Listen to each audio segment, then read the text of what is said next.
I'd like to establish one factual basis, maybe from each side, which is how long do policymakers have before that fateful moment that you described, Elliot Abrams, when the Director of National Intelligence comes into the president and says, Mr. President, Iran either has a nuclear weapon or is a split second away from acquiring it?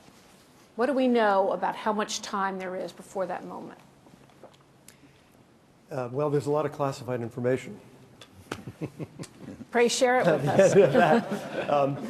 You know, I think people differ in their estimates, but we're talking about something like 1 to 3 years.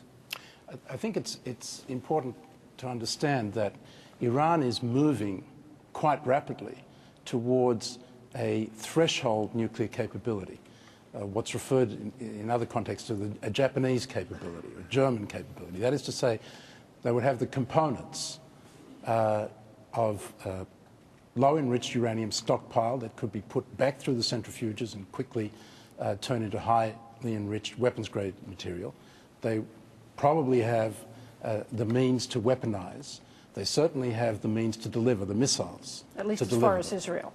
At least as far as Israel, across the region, and even to southern Europe. But that they have not gone to the point. When they get to that point, the question is, will they go beyond that?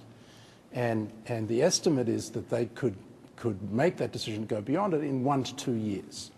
But they may not make that decision to go beyond it. They may prefer to be in the ambiguous position where it's not clear whether they are going to acquire nuclear weapons or just sit with the capability to do so in the future. But how long before, I mean, do we have any kind of agreement on how long before they even reach that threshold capability? Is it the 1 to 3 years? People say, you know, I think the general assessment is in 1 to 2 years. That is, by the beginning of 2010 through 2011.